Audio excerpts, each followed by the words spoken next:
পাঙ্গাস মাছ এটা অনেকে খেতে ভালোবাসে, আবার অনেকে খেতে পছন্দ করে না। তো এই মাছটা আমি এমনভাবে রান্না করব যাতে সবাই যারা খায় না তারাও কিন্তু খুব সহজেই খেয়ে ফেলবে। তো এই পাঙ্গাস মাছের রেসিপি নিয়ে আমি হাজির হয়ে গেছি তোমাদের কাছে। এটা প্রথম আমার ভিডিও পাঙ্গাস মাছের আমার চ্যানেলে। এর আগেও দেখবে তোমরা অনেক প্রচুর পরিমাণে মাছের ভিডিও আছে, তোমরা দেখে নিতে পারো চাইলে। যে কোনো মাছের রেসিপি তোমরা আমার চ্যানেলে পেয়ে যাবে। আর তোমরা যদি আমার লাইফস্টাইল দেখতে চাও ব্লগ, তো আলপনা ব্লগ আমার একটা অন্য চ্যানেল আছে, ওখানে গিয়েও তোমরা আমার লাইফস্টাইল দেখতে পারো। তো বন্ধুরা, আমি ডেসক্রিপশানে লিঙ্ক দিয়ে দেবো, তোমরা দেখে নিও। তো চলো অবশ্যই রেসিপিটা আমরা শুরু করা যাক। নতুন হলে অবশ্যই সাবস্ক্রাইব করে বেল আইকন প্রেস করে সঙ্গে থেকো, আর একটু স্কিপ না করে পুরো ভিডিওটাই দেখো। তো দেখো, এখানে আমি পাঙ্গাস মাছ পুরো 800-900 ওজনের একটা মাছ নিয়ে নিয়েছি এখানে। তো মাছটাকে ভালো করে ধুয়ে একেবারে রেডি করে কড়াই আমি দিয়ে দিলাম। এর সঙ্গে এখানে কুচনো পেঁয়াজ, কাঁচা লঙ্কা, পেঁয়াজ পাতা সব কিন্তু এখানে আমি অ্যাড করে দেবো। এই মাছটা আমি একেবারে অন্যরকমভাবে রান্না করব। তারপর এখানে টমেটো টুকরো দিয়ে দেবো। এখন আমি কিন্তু চুলায় দিচ্ছি না।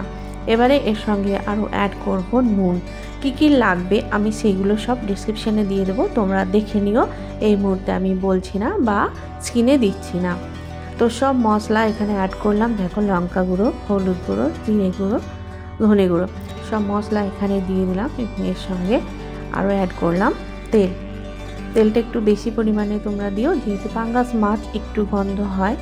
তো সেক্ষেত্রে আমি এখানে তেলটা একটু বেশিই দেবো। ধোয়ার সময় তোমাদেরকে একটু ভালো করে ধুয়ে নিতে হবে।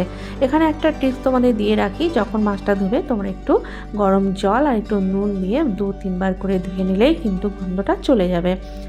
এবারে এর সঙ্গে আরও অ্যাড করে দিলাম ধনেপাতা কুচি। এটা তো খুব বাদ করাই যাবে না, এটা হচ্ছে মেন ইনগ্রিডিয়েন্টস মাছের ক্ষেত্রে। তো এটাকে দিয়ে একদম সমগ্র উপকরণগুলো এভাবে হাতের সাহায্যে মিক্স করে নিতে হবে।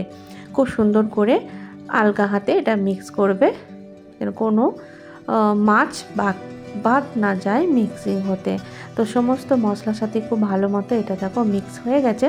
এবারে একটু জল এখানে তোমরা অ্যাড করে দেবে। জল একটু বেশি পরিমাণেই দেবে, মাছগুলো একটু ডুবো ডুবো হয়ে যায়, ঠিক এইরকম মাপে। হাতের সাথে এভাবে সব তোমরা মাছগুলো সেভ করে দেবে। এবারে আমি চলে যাব গ্যাসের চুলায়। ওখানে গ্যাস অন করে কড়াইটা এখানে বসিয়ে দিলাম। তো এটা আমি ঢাকনা দিয়ে 5 মিনিটের মতো রেখে দেবো হাই ফ্লেমে। তো 5 মিনিট পর আমি ফিরে এলাম। দেখো, মোটামুটি 70% মতো সেদ্ধ হয়ে গেছে। তো এই পজিশনে এখানে আমি আদা রসুন পেস্ট ইউজ করব। কেন এই পজিশনে আমি করলাম, এখানে একটা টিপস আরও দিয়ে রাখি।